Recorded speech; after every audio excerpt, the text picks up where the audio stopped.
1815 metais virš Žemės pradėjo sklisti paslaptingas dulkių šydas. Kaltininkas atokų Rytų Azijos ugnikalnis Tamboros kalnas. Tai buvo didžiausias šiuolaikinės istorijos įsiveržimas. Į atmosferą pateko apie 80 km kubinių nuolaužų, o žuvo iki 100 000 žmonių. Superugnikalniai, tokie kaip senovinis Tobos kalno įsiveržimas Indonezijoje, gali išlaisvinti 50 kartų didesnę energiją ir 30 kartų daugiau nuolaužų nei Tamboras.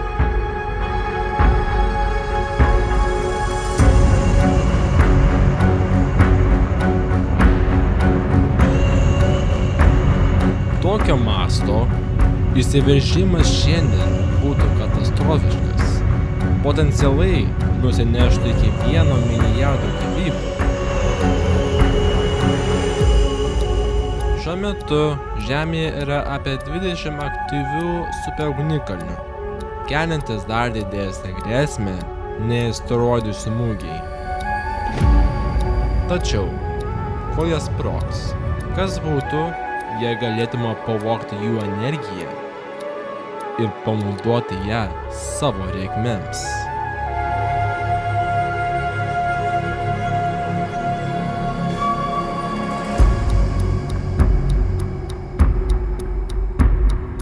NASA inžinierius pasiūlė projektą superugnikalnių neutralizavimui. Gręžti giliai, aplink magmos kamerą ir leisti šaltą vandenį, kuris virstų garais. Šie garai gamintų energiją, o magmos kamera palaipsniui atauštų, mažinama įsiveržimo pavojų. Tačiau netikslus grįžimas gali sukelti įsiveržimą.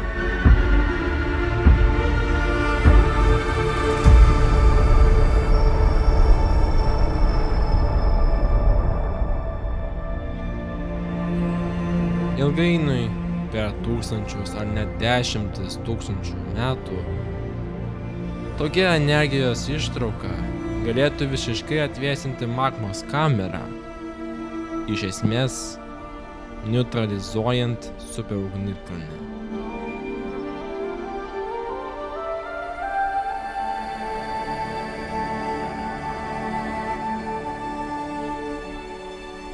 Tačiau, norint visiškai apsaugoti civilizaciją, reikėtų neutralizuoti ne tik kiekvieną esamą, bet ir būsimus superugnikalnius.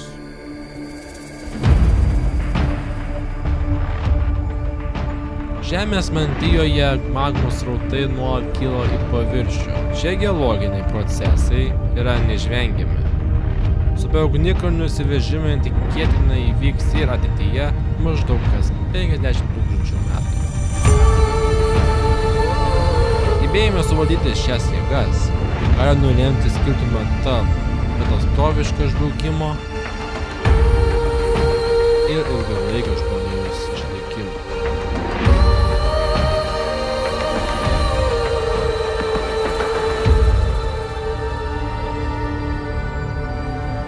Tačiau grėsmės kyla ne tik iš superugnikalnių. Nuo litosferos iki atmosferos kiekvienas Žemės sluoksnis yra pažeidžiamas smūgių, galinčių kelti pavojų civilizacijai ir pačiai gyvybei. Mūsų užduotis – apsaugoti ir valdyti šios sluoksnius, pasitelkiant technologijas, kad būtų sukurta saugesnė ir tinkamesnė gyventi planeta, kurioje gyvybės žmonės galėtų klestėti milijonus metų. Saugaus klimato kūrimas yra pirmasis žingsnis siekiant saugesnės planetos.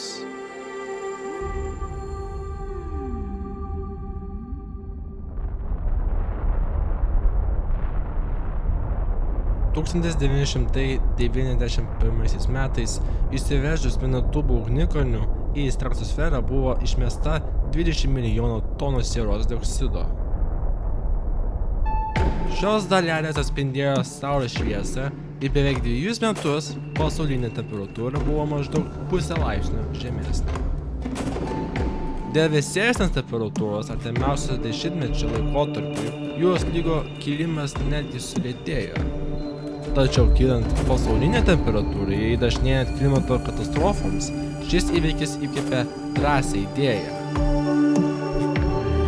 Dirbtiniai ugnikalnių įsiveržimai. Įsivaizduokite ploną apsauginį sluoksnį atmosferoje. Sieros dioksidas jame galėtų atspindėti saulės šviesą ir sumažinti planetos įšilimą.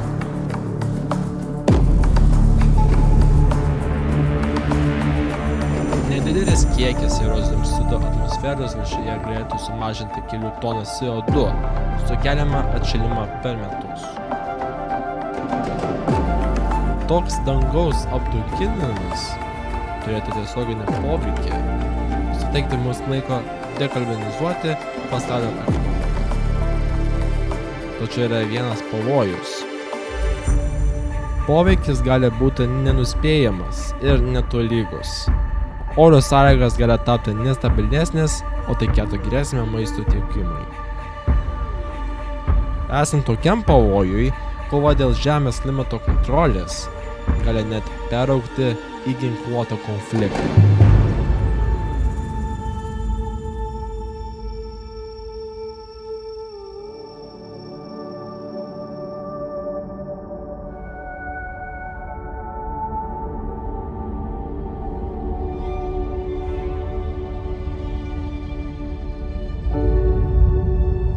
Mokslininkai siūlo įrengti milžinišką saulės skydą kosmose, kelių tūkstančių kilometrų skersmens.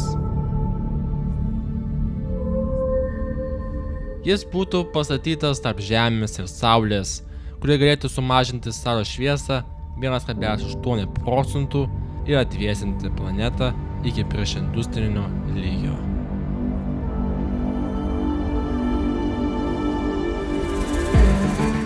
Skydas būtų pagamintas iš silicio burbulų, kurie išsipūsto kosmose ir kad jos būtų lengviau nugabenti.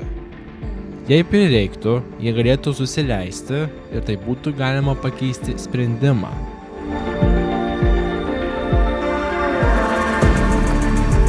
Kad toks skydas sustabdytų pakankamai saulės šviesos, jis turėtų būti labai didelis, maždaug tokio dydžio kaip Brazilija.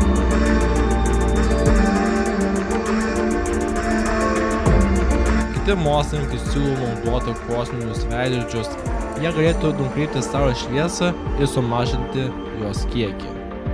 Jeigu ateityje taptų per šalta, veidrodžiai galėtų padidinti šviesos kiekį.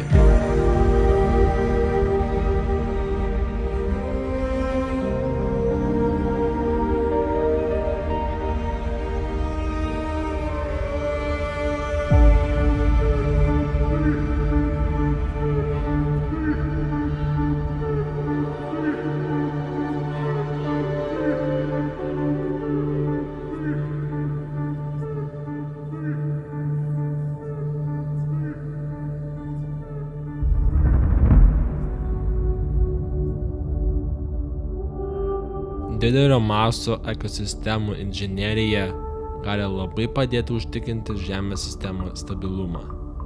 2007 metais Jungtinės tautos pradėjo Didžiosios žaliosios sienos iniciatyvą. Milžinišką projektą, kuria siekiama pasodinti 8000 km ilgio medžių juostą per visą Afrikos žemyną.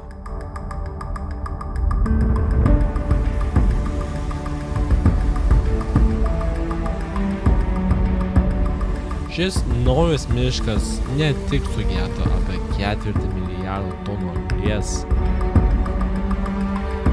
bet ir padėtų kovoti su dykumėjimu, pagerinti maisto tiekimą ir sukurti milijonus darbo vietų.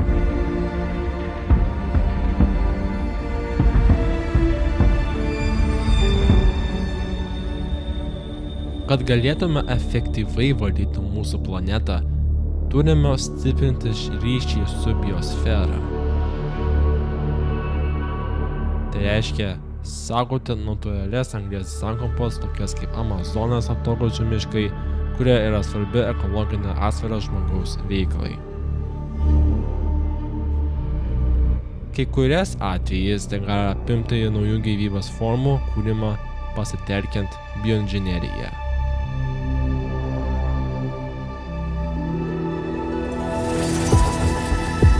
Mokslininkai patobulino fotosintezę ir sukūrė augalus, kurie užaugo iki 40% didesni nei įprasti. Tai gali padėti užauginti daugiau maisto ateityje.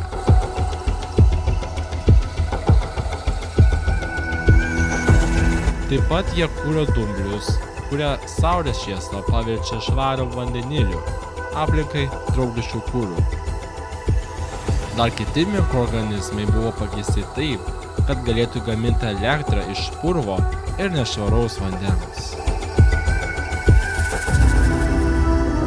Šiuo metu mokslininkai dirba ties hibridinio garuotojo mamuto sukūrimu, keisdami Azijos dramblių genus.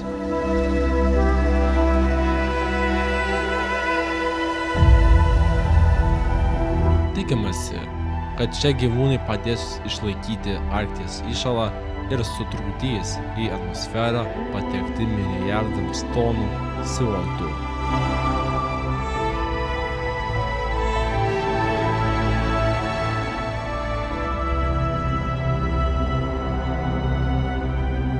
Genetinė inžinerija gali tapti vienu galingiausių būdų atkurti ekologinę pusiausvyrą ir sustiprinti biosferą.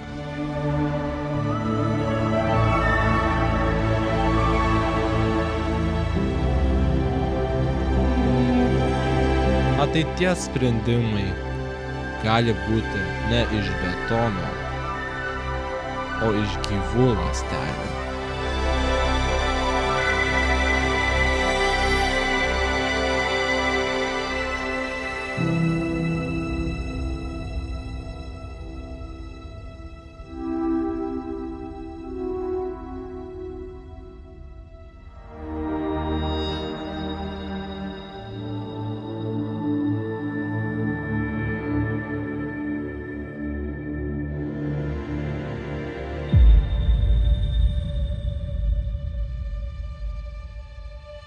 Tai vadinamieji mechaniniai medžiai. Jie veikia panašiai kaip tikri, sugeria anglies dioksidą specialiomis plokštelėmis, kurios imituoja lapus. Surinktą anglį galima saugiai kaupti po žemę arba panaudoti kitur.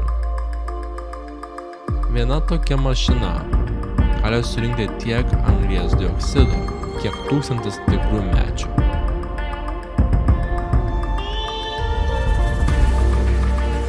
Tokie dirbtiniai miškai galėtų būti statomi net atšiauriose vietose. Turint apie 100 milijonų jų, būtų įmanoma kompensuoti visą žmonijos anglies dioksido išmetimą.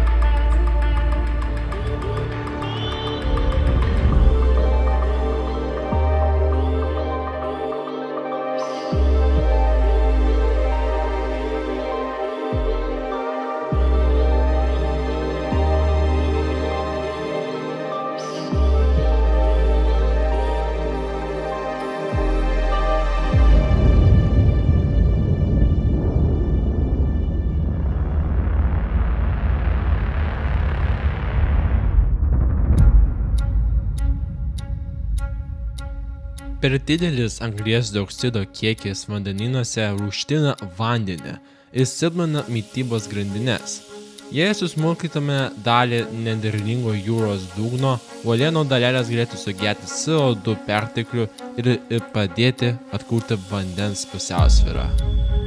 Manoma, kad viena branduolinė bomba susprogdina 5 km gylyje po jūros dugnu ir galėtų suskaldyti tiek uolienų, jog jos sugertų net 30 metų CO2 išmetimą.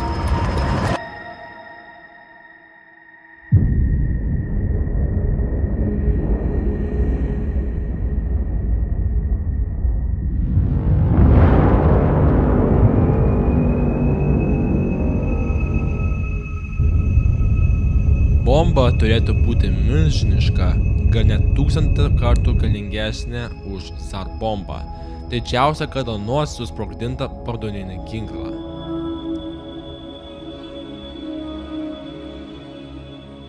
Tačiau didžiulis vandens slėgis gelmėse sulaikytų sprogimą ir sumažintų radioaktyviųjų medžiagų pasklidimą. Tinkamiausia vieta galėtų būti atokiai Kergueleno plynaukštė, nederlinga jūros dugno sritis turtinga bazalto uolienomis.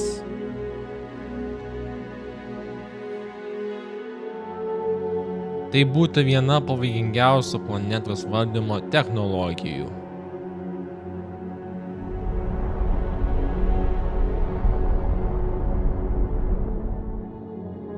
Tačiau siekiant išsaugoti vandenynus ir žmonių gyvybės, net ir tokias ekstremalias idėjas gali tekti apsvarstyti.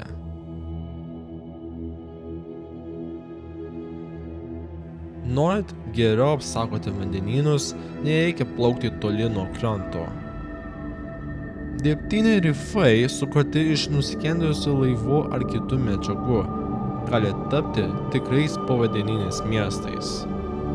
Kai kur jų dėka žuvų padaugėja net 20 kartų, lyginant su pliku jūros dugnu.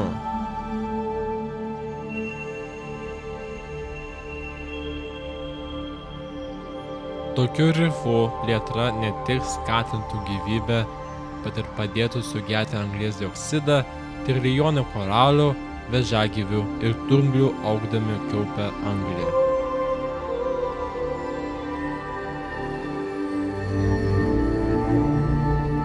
Be to jie apsaugotų krantus nuo erozijos ir audrų bangų, veikdami kaip natūralūs barjerai.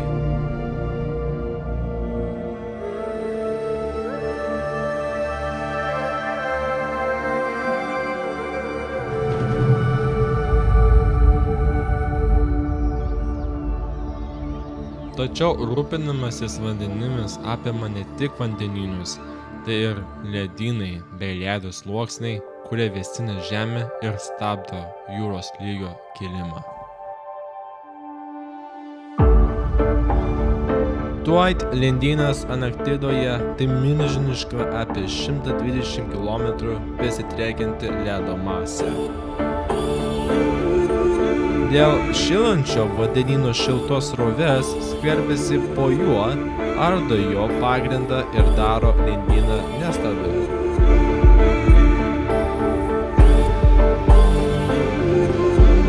Jei šis ledynas visiškai subyrėtų į jūrą, pasaulinis jūros lygis galėtų pakilti net 3 metrais, tai užlietų daugybę pakrančių miestų visame pasaulyje.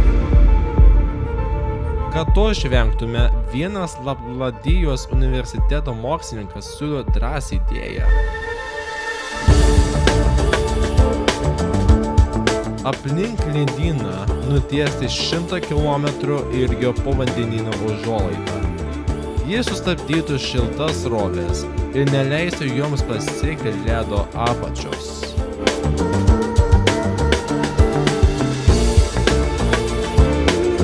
Ši milžiniška kliūtis būtų sukurta taip, kad atlaikytų susidūrimus su ledkalniais ir, jei prireiktų, galėtų būti pašalinta.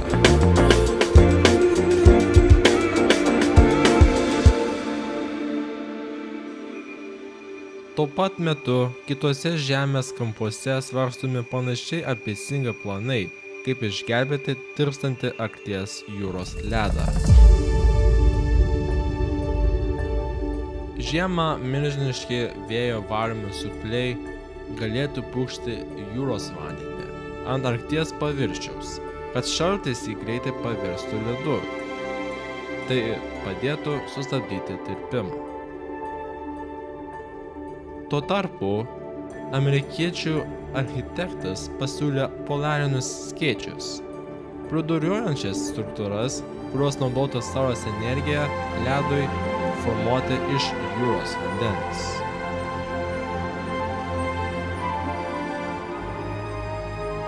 Jie mestų vėsinantį šešėlį ir padėtų išlaikyti ledą.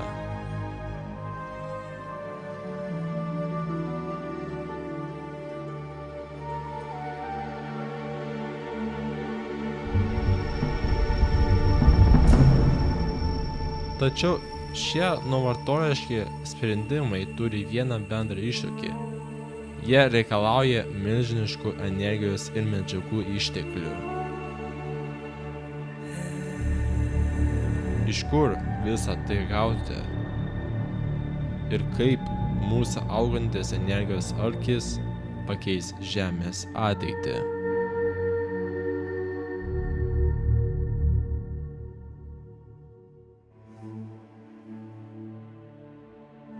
Per pastaruosius 200 metų žmonija pradėjo naudoti vis daugiau energijos, net 70 kartų daugiau nei anksčiau.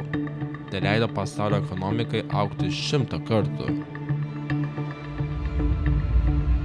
Kad ir toliau galėtume taip vystytis, ateityje reikės labai daug energijos – trilijoną vatvalandžių kasdien. Laimei, dėl pažangos saulės energijos srityje užtektų saulės baterijomis padengti tik 0,3% Žemės paviršiaus, kad galėtume aprūpinti visą pasaulį. Geriausia tam vieta – dykumos, kur daugiau saulės ir mažai žmonių.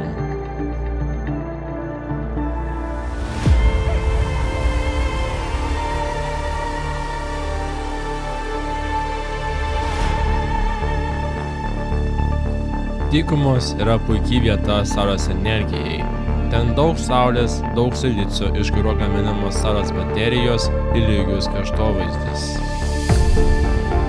Pavyzdžiui, jei Saharos dykumoje pastatytume milžiniškus saulės parkus, jie galėtų pagaminti net 4 kartus daugiau energijos, nei dabar sunaudoja visas pasaulis. Tačiau, jei uždegtume daugiau nei 1/5 dykumos, pasekmės gali būti pavojingos. Saulės baterijos sugeria daug šilumos ir tai gali pakeisti orus visame pasaulyje. Ypač ašigaliuose.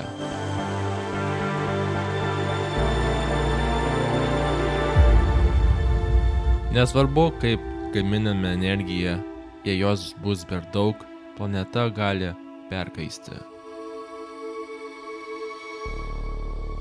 Net jei vartojimas didės vos 2% per metus, po kelių šimtų metų pasieksime ribą.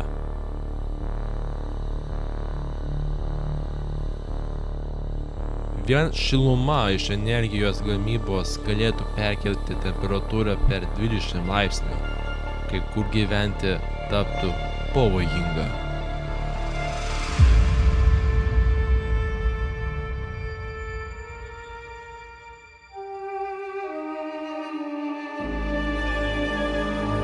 Kaip užtikrinti energijos augimą, nekenkiant planetai?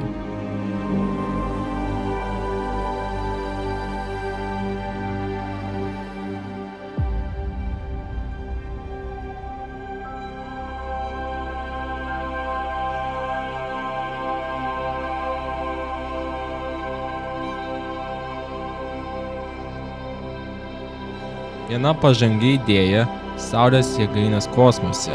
Ten jos galėtų rinkti saulės šviesą beveik visą parą ir perduoti energiją į Žemę radijo bangomis ar lazeriais.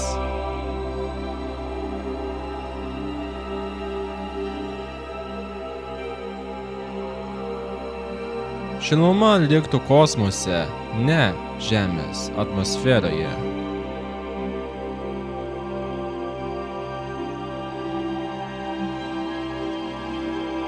Kinija ir Oksfordo komandos jau planuoja milžiniškus orbitinius projektus. Tačiau net ši energija vis tiek papildomai šildo planetą, ilgainiui vienintelis saugus kelias perkelti energiją naudojančią pramonę į kosmosą.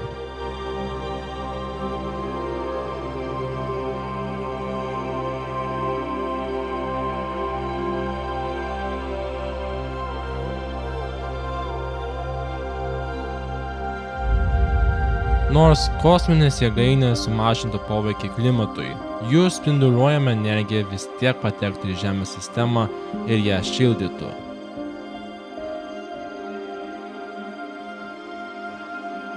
Todėl dar ambicingesnis sprendimas pačią pramonę perkelti į kosmosą.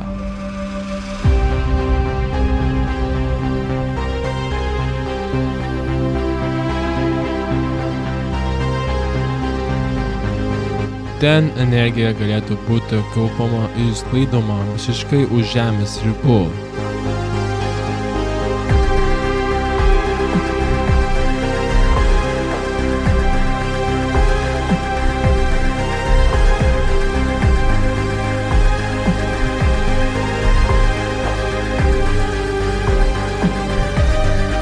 Tačiau tam reikia kažko drąsaus būdo efektyviai perkelti milžiniškus kiekius medžiagų į orbitą.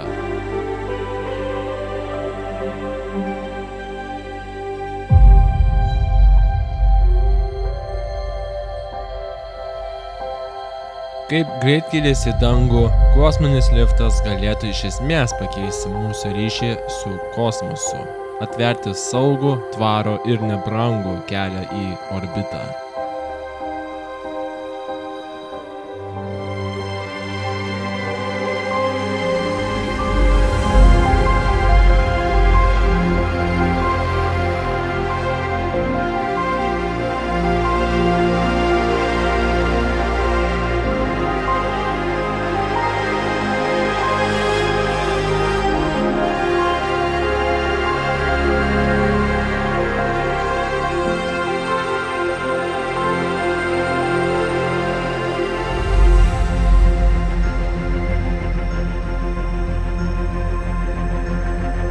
Šis liftas veiktų naudodamas daugiau nei 36 000 km ilgio itin tvirtą kabelį.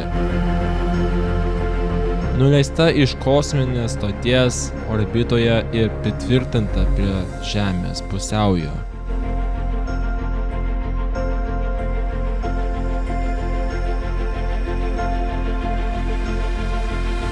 Vagonai varomi lazeriais ir branduoliniais varikliais kiltų šiuo kabeliu, kabėdami krovinius į kosmosą vos už $100 už kilogramą, tai būtų 50 kartų pigiau nei dabartiniai paleidimai raketomis.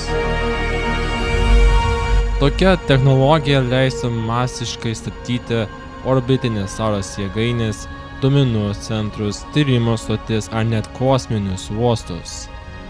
Kosminis liftas galėtų tapti kertiniu žingsniu siekiant perkelti pramonę į kosmosą ir apsaugoti Žemę nuo perteklinės šilumos bei trąšos, sukuriant visiškai naują etapą žmonijos technologinėje raidoje.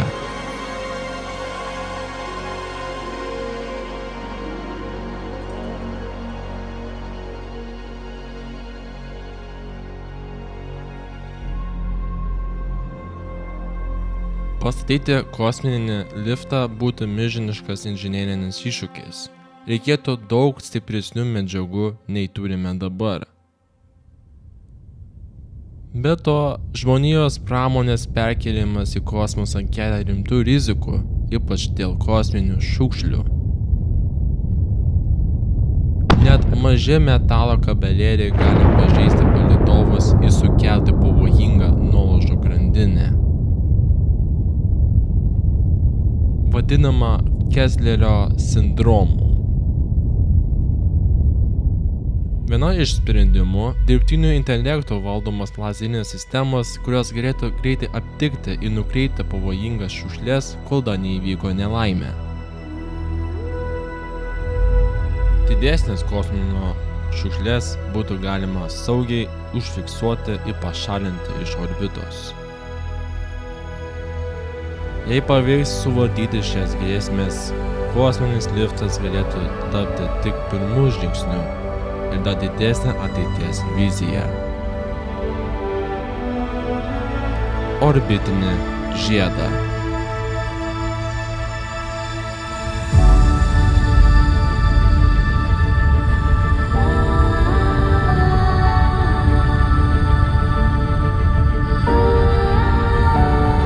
Tai milžiniška struktūra aplink pagrindinę mūsų civilizacijos atramą kosmose. Energijai, transportui, klimatui valdyti ar net turizmui. Toks žiedas skrietų apie Žemę 200 km aukštyje, o virš jo kabotų nejudanti platforma.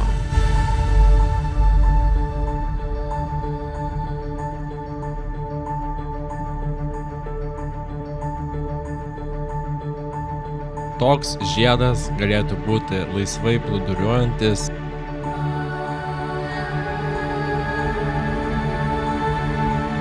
arba pritvirtintas prie Žemės keliose vietose.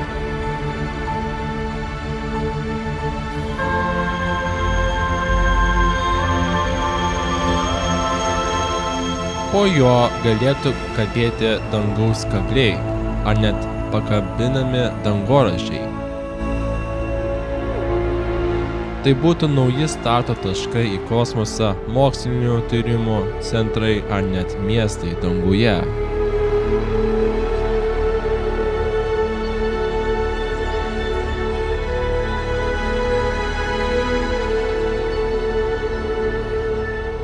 Pasukus žiedo vidinę pusę, išcentrinė jėga sukurtų dirbtinę gravitaciją, todėl jis taptų tinkamas gyventi.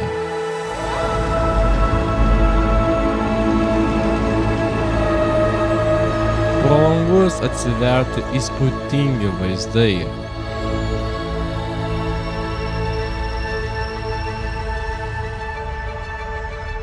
Išorinė žiedo dalis, kur gravitacijos nėra, galėtų būti skirta tyrimams ir pramoniai mikrogravitacijoje.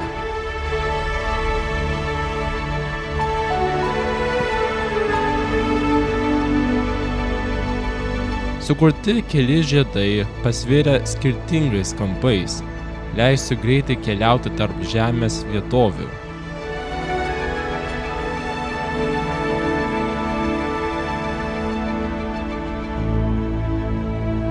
Jie galėtų išsiplėsti net iki Mėnulio.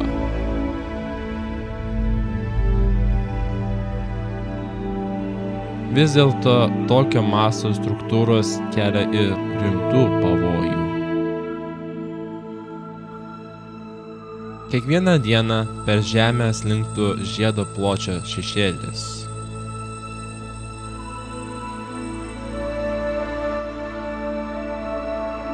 Nors siauri žiedai turėtų nedidelį poveikį aplinkai. Platesni virš 15 000 km galėtų sutrikdyti klimatą, užstodami Saulę ilgesniam laikui.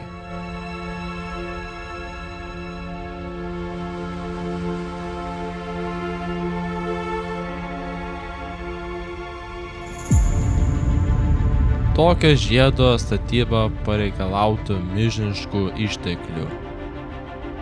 10 milijardų tonų medžiagų ir nuolatinio skaitmeninio valdymo, kad būtų išvengta avarijų.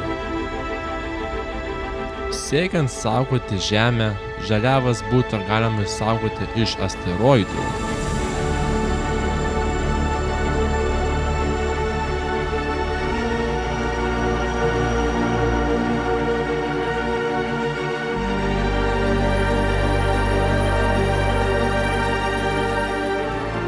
Nors tai skamba kaip ateitis, jau siūlomi pirmieji orbitinių žiedo prototipai. Vieno kaina galėtų siekti apie 7 milijardų eurų.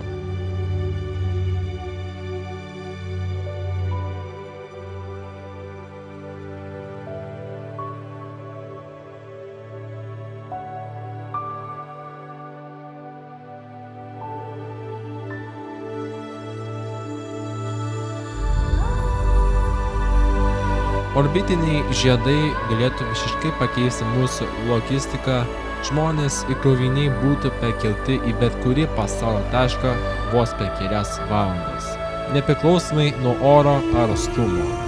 Ilgainiui šie žiedai galėtų virsti judančiais miestais, kuriuose būtų galima užsiimti žemdirbystę, gamybą, gaminti energiją ir vykdyti tyrimus.